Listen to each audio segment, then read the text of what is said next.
ഇവിടുത്തെ BJPയിലെ ഒരു ദുർഗയാണ് ആൾ. CPM-ന്റെ ഒരു നെടുങ്കോട്ട എന്നൊക്കെ പറയാൻ പറ്റുന്ന ഒരു സ്ഥലമാണ് ആലപ്പുഴ. പക്ഷേ ശോഭാ സുരേന്ദ്രൻ പോയ ഇടത്തെല്ലാം ആ ഒരു കമ്മ്യൂണിസം ഒക്കെ മാറ്റി വെച്ചുകൊണ്ട് ആളുകൾ വളരെ സ്നേഹത്തോടെ സ്വീകരിക്കുന്നു. പള്ളിയിലാണെങ്കിൽ അങ്ങനെ. എനിക്ക് കുറെ കൂടെ ബെസ്റ്റായിട്ട് തോന്നിയത് ശോഭാ സുരേന്ദ്രനാണ്. അവരുടെ ഒരു പ്രത്യേകത അതാണ്. നല്ല ക്യാരക്ടറാണ് അവർ. ഇത്രയധികം അവഗണന സ്വന്തം പ്രസ്ഥാനത്തിൽ നിന്ന് നേരിട്ടിട്ടും അവർ അടിയുറച്ച് നിൽക്കുന്നുണ്ടെങ്കിൽ യഥാർത്ഥ RSSകാരിയായിട്ടാണ്. അല്ലായിരുന്നുവെങ്കിൽ സന്ദീപ് വാര്യരാജനെ. ചേട്ടാ, പാലക്കാട് ഉപതെരഞ്ഞെടുപ്പ് കേരളമാകെ ഉറ്റുനോക്കിയൊരു വിഷയമാണ്. നമ്മൾ ഒരുപാട് പ്രവചനങ്ങളൊക്കെ നടത്തി, അവസാനം നമ്മളെങ്ങോട്ട് മുങ്ങി, അല്ലെങ്കിൽ ശ്യാമേട്ടൻ എങ്ങോട്ടോ ഒളിച്ചോടി പോയി എന്നൊക്കെ തരത്തിലുള്ള കാര്യങ്ങളാണ് കമൻറ്റുകളായി വന്നുകൊണ്ടിരിക്കുന്നത്. നമ്മൾ ആദ്യമേ തൊട്ട് പറയുന്നൊരു കാര്യമുണ്ട്. പാലക്കാട് കൃഷ്ണകുമാറിന് പകരം ശോഭാ സുരേന്ദ്രനെ പരിഗണിച്ചിരുന്നുവെങ്കിൽ അവിടെ തീർച്ചയായും BJPക്ക് ശക്തമായൊരു സാന്നിധ്യമാകാൻ, ശക്തമായൊരു പോരാട്ടം നടത്താൻ സാധിക്കുമായിരുന്നു എന്ന് പറയുന്നുണ്ട്. C. കൃഷ്ണകുമാർ പാലക്കാട് ജില്ലയിലെ ഒരു പ്രത്യേക കേന്ദ്രങ്ങളിൽ മാത്രം സ്വാധീനമുള്ള ഒരു നേതാവാണ്. K. സുരേന്ദ്രൻ എന്ന BJP സംസ്ഥാന അധ്യക്ഷൻ്റെ നോമിനിയാണ്. അദ്ദേഹത്തിൻ്റെ ഔദ്യോഗിക പക്ഷത്തിനൊപ്പം നിൽക്കുന്നയാളാണ് കൃഷ്ണകുമാർ. എന്നാൽ ശോഭാ സുരേന്ദ്രൻ അങ്ങനെയല്ല. എന്നാൽ ഔദ്യോഗിക പക്ഷത്തിനൊപ്പം നിൽക്കുന്നില്ല എങ്കിൽ പോലും ശോഭാ സുരേന്ദ്രൻ ഒരു ക്രൗഡ് പുള്ളറാണ്. സ്ത്രീകൾക്കിടയിൽ പോലും വളരെ വ്യക്തമായി വേരോട്ടമുണ്ടാക്കാൻ, സാന്നിധ്യം അറിയിക്കാൻ പറ്റുന്ന ഒരു വനിതാ നേതാവാണ്. കേരളത്തിൻ്റെ ചരിത്രത്തിൽ തന്നെ വനിതാ നേതാക്കളെ എടുത്താൽ ഏത് പാർട്ടിയിലായിക്കോട്ടെ ശോഭാ സുരേന്ദ്രൻ മുൻപന്തിയിൽ തന്നെയുണ്ട്. അത്രയ്ക്ക് കരുത്തുറ്റ വാക്കുകൾ കൊണ്ട് തീപിടിപ്പിക്കുന്ന ഒരു നേതാവാണ്. മറ്റേതെങ്കിലും പാർട്ടിയിലായിരുന്നുവെങ്കിൽ ഒരു പക്ഷേ വലിയ വലിയ സ്ഥാനങ്ങൾ കിട്ടിപ്പോയേനെ. ഒരുപക്ഷെ BJP കേരളത്തിൽ ശോഭാ സുരേന്ദ്രനെ മുൻനിർത്തിയ ഒരു വനിതാമുഖം അവതരിപ്പിച്ചാൽ ഇന്ത്യയിൽ തന്നെ ശോഭാ സുരേന്ദ്രൻ ഒരു വലിയ മുഖമായി മാറാൻ പറ്റും BJPയുടെ. അപ്പോൾ ശോഭാ സുരേന്ദ്രനാണ് നമ്മുടെ ഇന്നത്തെ വിഷയം. ശോഭേച്ചി എനിക്ക് പേഴ്സണലി അറിയാവുന്ന ഒരാളാണ്. ചേച്ചിയുടെ ഒരു പ്രത്യേകത, ചേച്ചി ആളെ ഇളകും. ചേച്ചി സംസാരിച്ചു കഴിഞ്ഞാൽ ജനം ഇളകും. ചേച്ചിയുടെ ഒരു പ്രത്യേകത അതാണ്. ചേച്ചി വന്ന് നിന്ന് കഴിഞ്ഞാൽ ചേച്ചിയുടെ ഒരു സംസാരവും രീതിയും ഒക്കെ അതാണ്. ജനം ഇളകും. ചേച്ചിയെ ഞാൻ ആദ്യം കാണുന്നത് ഞാൻ തൃശ്ശൂർ ജോലി ചെയ്യുന്ന സമയത്താണ് നേരിട്ട് കാണുന്നത്. അപ്പോൾ തൃശ്ശൂർ ജോലി ചെയ്യുന്ന സമയത്ത് ചേച്ചി അവിടെ ചർച്ചയ്ക്ക് വരാറുണ്ട്, രാത്രിയിൽ ഓഫീസിൽ ചർച്ചയ്ക്ക് വരാറുണ്ട്. പക്ഷെ ഒരു ജനനേതാവും ഇല്ലാത്തൊരു പ്രത്യേക ചേച്ചിക്കുണ്ട്. ചേച്ചി ആളെന്താ പറയുക, ഭയങ്കര നമ്മൾ ഒരു തൊഴിലാളിയാണ് നിൽക്കുന്നത്. ഞാൻ അഭിഷേകിനോട് മുൻപ് ഒരു ചർച്ചയെ പറഞ്ഞായിരുന്നു ചില നേതാക്കളെക്കുറിച്ച്. തലക്കനം കൂടുതലുള്ള നേതാക്കൾ. തലക്കനം കൂടുതലുള്ള ചേച്ചി ഭയങ്കര പാവമാണ്. ചേച്ചി രാത്രിയിൽ എന്താ പറയുക, ചർച്ചയ്ക്ക് വന്നാൽ പോലും നമ്മളൊരു തൊഴിലാളിയാണ്. ചെറിയ ശമ്പളത്തിലാണ് നമ്മളൊക്കെ ജോലി ചെയ്യുന്നത്. അന്ന് ഞാൻ ജോലി ചെയ്ത ശമ്പളത്തിന് എനിക്ക് 8,000 രൂപ മറ്റുമാണ് മാസം സാലറി. ചേച്ചി നമ്മളടുത്തൊക്കെ കാണിക്കുന്ന ഒരു എന്താ പറയുക, ഒരു ചാനൽ റിപ്പോർട്ടറാണ്. നമ്മൾ ചേച്ചിയേക്കാൾ വളരെ താഴെയാണ്, ഒരുപാട് താഴെയാണ്. പക്ഷെ ചേച്ചി ഭയങ്കര റെസ്പെക്റ്റോടുകൂടി സംസാരിക്കും. നമ്മുടെ അടുത്ത് വന്നു കഴിഞ്ഞാൽ തന്നെ മോനെ എവിടെ ഇരിക്കണ്ടേ, ഒരു വെള്ളം എടുത്ത് കുടിക്കണമെങ്കിൽ പോലും ചേച്ചി തന്നെ പോയിട്ട് നമ്മുടെ കിച്ചണിൽ പോയി വെള്ളം എടുത്ത് തന്നെ കുടിക്കും. അത്ര നല്ല ക്യാരക്ടറാണ് ആൾ. എനിക്ക് ഞാനന്നൊക്കെ എന്ന് വെച്ച് കഴിഞ്ഞാൽ CPM-ൻ്റെ ഭയങ്കര എന്താ പറയുക അനുഭാവിയാണ്. ചേച്ചിയെ കണ്ടപ്പോൾ ഞാൻ വിചാരിച്ചു, അയ്യോ ഇതിങ്ങനെ ഒരാളോ എന്ന് വിചാരിച്ചു. കാര്യം നമുക്ക് ഒരുപാട് പേര് ചർച്ചയ്ക്ക് വരുന്നുണ്ട്, ഒരുപാട് ആളുകൾ വരുന്നുണ്ട്. നമുക്ക് ശ്രീമതി ടീച്ചർ വരുന്നുണ്ട്, ഒരുപാട് പേര് വരുന്നുണ്ട്. PK ശ്രീമതി വരുന്നുണ്ട്, ഒരുപാട് ആൾക്കാർ വരുന്നുണ്ട്, ഒരുപാട് പേര് ചർച്ചയ്ക്ക് വരുന്നുണ്ട്. പക്ഷേ ചേച്ചിയുടെ ഒരു പ്രത്യേകത, ചേച്ചി വേറെ ലെവലാണ്. സിമ്പിളാണ്. നല്ല നല്ല ക്യാരക്ടറാണ്, അടിപൊളിയാണ് ആൾ. ഞാനിങ്ങനെ ആലോചിച്ചു, അയ്യോ ഇങ്ങനൊരു BJP-കാരിയോ. അന്ന് എനിക്ക് BJP-യുടെ ഭയങ്കര എതിരാണ്. എനിക്ക് ഭയങ്കര ദേഷ്യമാണ്. BJP-കാരോടുത്ത് നമ്മൾ എന്താ പറയുക, അയ്യോ BJP-കാരോ എന്നൊക്കെ വിചാരിച്ച് നമുക്കൊരു അന്തരമുണ്ട് അവരോട്. പക്ഷേ ചേച്ചി വരുമ്പോഴത്തേക്ക് ചേച്ചി വേറെ നമ്മളടുത്തൊക്കെ കാണിക്കുന്ന ഒരു പെരുമാറ്റം. അപ്പം ഞാൻ ആലോചിച്ചു, അയ്യോ ഇങ്ങനൊരു സ്ത്രീ, അതായത് നമ്മുടെ അമ്മയെപ്പോലെ നമ്മുടെ അത്രയും അടുപ്പം കാണിക്കുന്ന ഒരാൾ, ഒരിക്കൽ കണ്ടുമുട്ടുന്ന എല്ലാവരോടും പിന്നെയും ഒരു സ്നേഹബന്ധം കാത്തു സൂക്ഷിക്കുന്ന ഒരു ചേച്ചി എല്ലാവർക്കും അത് കിട്ടില്ല. ആലപ്പുഴ ഇപ്പോൾ മത്സരിച്ചപ്പോൾ ഞാൻ ആലപ്പുഴ പോയായിരുന്നു ആളുടെ കൂടെ. ഞാൻ എൻ്റെ ഫേസ്ബുക്കിൽ ഇട്ടിട്ടുണ്ട് ഞാനും ചേച്ചിയും കൂടെ ഉള്ള ഫോട്ടോ ഇട്ടിട്ടുണ്ട്. അത്ര അറ്റാച്ച്മെന്റ് ആണ്. അല്ല, ഞാനും ഉണ്ടായിരുന്നു. ഏകദേശം ഒരു 5-6 ദിവസം ഉണ്ടായിരുന്നു. കാരണം ഞാൻ ആലപ്പുഴയാണ്. എൻ്റെ ആലപ്പുഴക്കാരനാണല്ലോ ലോക്സഭാ മണ്ഡലത്തിലാണ്.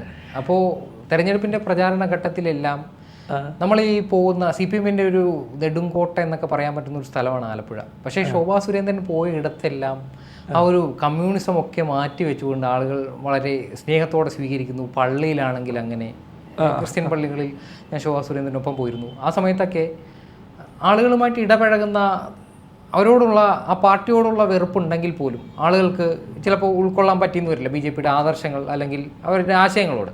പക്ഷെ അതിനെല്ലാം അപ്പുറം ശോഭാ സുരേന്ദ്രൻ എന്ന വ്യക്തിത്വത്തെ അവർ സ്വീകരിക്കുന്നത് മറ്റൊരു രീതിയിലാണ്.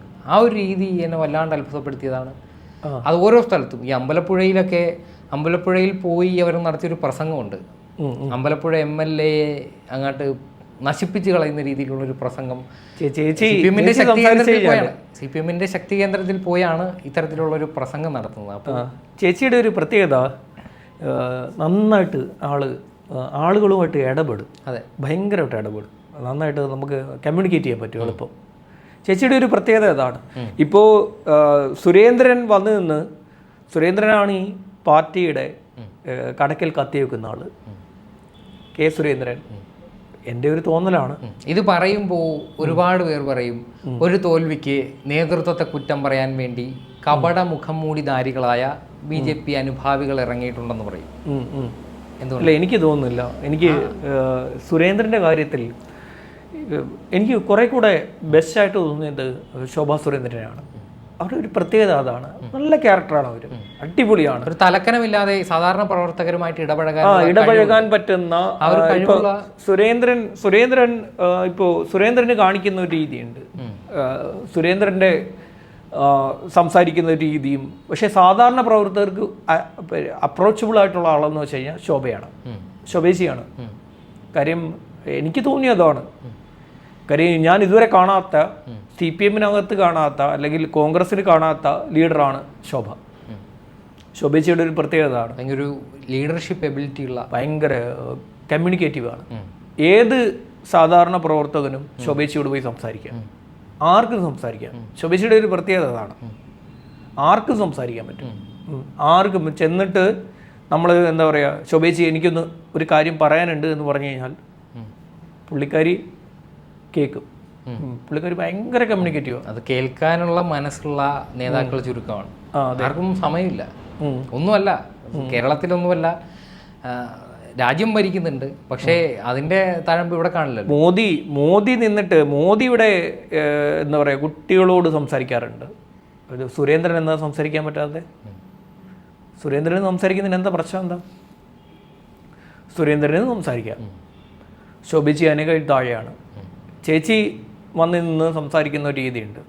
സുരേന്ദ്രന് അതില്ല. സുരേന്ദ്രൻ എന്താ ഈ പറയുന്ന പോലെ ഭയങ്കര തലക്കനമാണ്. ഇത് പറയുമ്പോഴത്തേക്ക് BJP-കാർ മൊത്തം വന്ന് തെറി പറയും. പക്ഷെ അതാണ് സത്യം. ഒരു തോൽവി കൊണ്ട് നേതൃത്വത്തെ തള്ളിപ്പറയുന്ന വർഗവഞ്ചകരായി ചിത്രീകരിക്കപ്പെടും. പറഞ്ഞാലൊന്നുമില്ല. അല്ല, ഏത് പ്രസ്ഥാനമാണെങ്കിലും അതിനകത്തെ അല്ല, ഇയാളൊക്കെ വിചാരിക്കുന്ന ഒരു കാര്യമുണ്ട്. ഇപ്പോൾ നമുക്കിപ്പോൾ എത്ര പേര് തെറി പറഞ്ഞാലും കുഴപ്പമില്ല. പക്ഷേ ഇവരെയൊക്കെ പിടിച്ചെടുത്തത് എന്താണ്? RSS ആണ്. RSSന്റെ സംവിധാനമാണ്. സുരേന്ദ്രനായിട്ട് ഇരിക്കാനുള്ള കാര്യം RSS ആണ്. RSS വളർത്തിയെടുത്തുകൊണ്ടിരുന്ന, ഞാൻ ഈ സംവിധാനത്തിൻ്റെ ഭാഗമല്ല. ഇപ്പോൾ ഒരുപാട് പേര് എൻ്റെ വീഡിയോസ് എടുത്ത് വെച്ചിട്ട് ചെറിയ എന്താ ക്ലിപ്പുകളായിട്ട് സ്റ്റാറ്റസ് വീഡിയോസ് ഒരുപാട് പേര് പോകുന്നുണ്ട്. RSS ആണ്. RSS കൊണ്ടുവന്നതാണ് സുരേന്ദ്ര. അതിനെ തനിക്ക് മനസ്സിലാവാത്തത് കൊണ്ട് മാത്രമാണ്. തനിക്ക് ഈ കാര്യത്തെക്കുറിച്ച് വലിയ ധാരണ ഇല്ലാത്തതുകൊണ്ടാണ്. RSS ആണ് വളർത്തുന്നത്. RSS കൊണ്ടുവന്നതാണ്. പിന്നെ ഇപ്പം നാളെ സുരേന്ദ്രൻ വന്ന് നിന്ന് ഒരുതം വന്ന് നിന്ന് വായി തോന്നി വിളിച്ച് പറഞ്ഞിട്ട് പോയി എന്ന് പറഞ്ഞാലും കുഴപ്പമില്ല. RSS ആണ് ഇതെല്ലാം വളർത്തിക്കൊണ്ടുവരുന്നത്. ഈ RSSൻ്റെ ഒരു പ്രത്യേകതയുണ്ട്. അവർ നിസ്വാർത്ഥ സേവനമാണ്. അവർക്ക് എന്താ പറയുക, രാഷ്ട്രീയമോ ജാതിയോ അങ്ങനെയൊന്നുമില്ല. അവർ നിസ്വാർത്ഥമാണ്. എല്ലാ കാര്യങ്ങളിലും ഒരു നിസ്വാർത്ഥമായിട്ടാണ് ചെയ്യാറുള്ളത്. അവർ വളർത്തിക്കൊണ്ടുവന്നതാണ് ഇദ്ദേഹത്തെ. ഇപ്പോഴും ഇദ്ദേഹത്തിന് മനസ്സിലായിട്ടില്ല.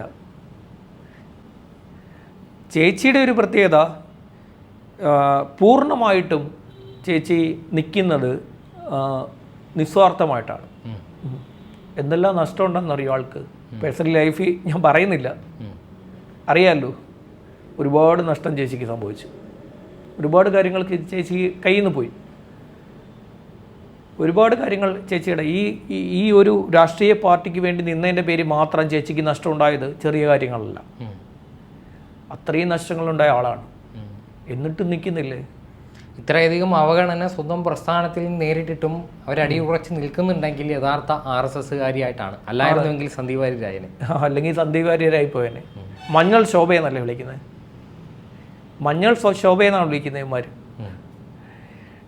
ഞാനിപ്പോഴും പറയുന്നു, നിങ്ങൾക്കറിയില്ല ശോഭേച്ചിയെ. നിങ്ങൾക്ക് ഇതുവരെ ശോഭേച്ചിയെ മനസ്സിലായിട്ടില്ല.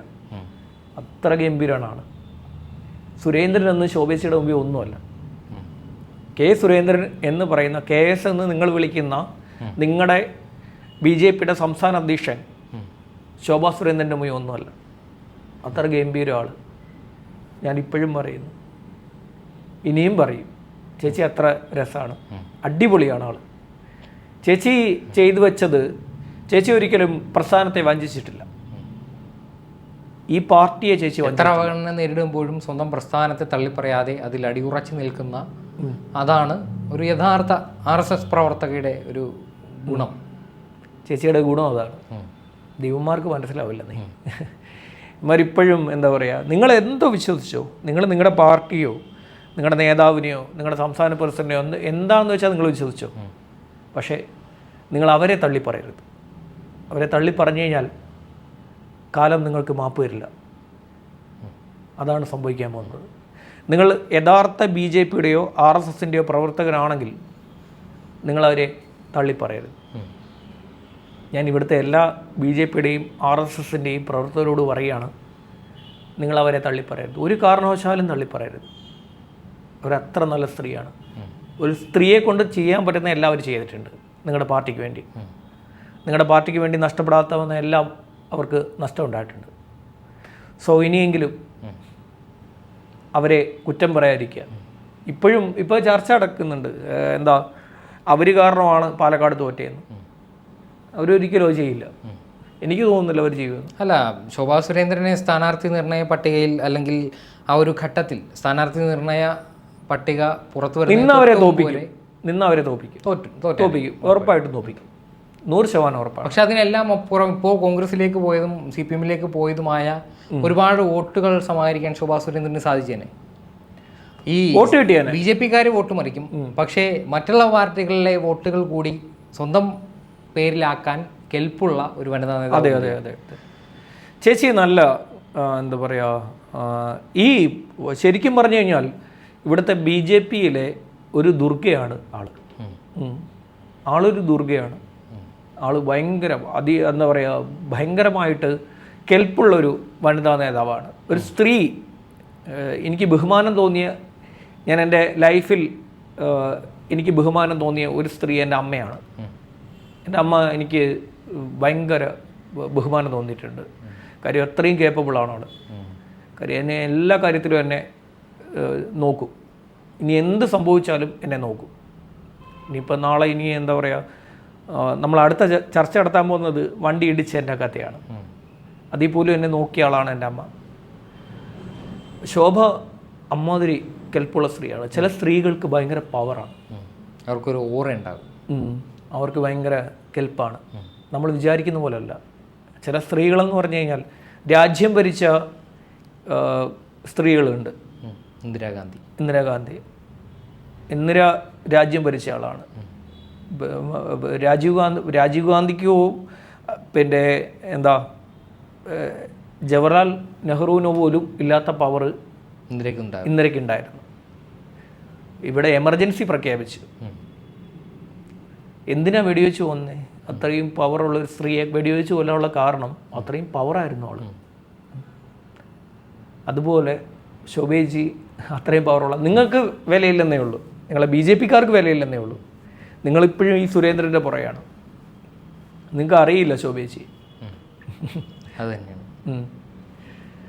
അപ്പോൾ ഇതാണ് ശോഭേജിയെ കുറിച്ചുള്ള എൻ്റെ അഭിപ്രായം. എന്തായാലും രാജ്യത്ത് വലിയൊരു ശക്തിയായി BJP മാറുമ്പോഴും കേരളത്തിൽ KJP ആയി BJP ചുരുങ്ങുന്നതിൻ്റെ പ്രധാന കാരണം ഈ നേതൃത്വത്തിലെ പിഴവുകളും അടുത്തിടെയല്ല കുറേ നാളുകളായിട്ട് BJPയിൽ ഉണ്ടാകുന്ന തർക്കങ്ങളുമൊക്കെയാണ്. അതൊക്കെ മാറ്റിവെച്ചാൽ തീർച്ചയായും കേരളത്തിൽ അനുകൂലമായൊരു സാഹചര്യം ഉണ്ടാക്കാൻ BJPക്ക് സാധിക്കുമെന്ന കാര്യത്തിൽ യാതൊരു സംശയവുമില്ല.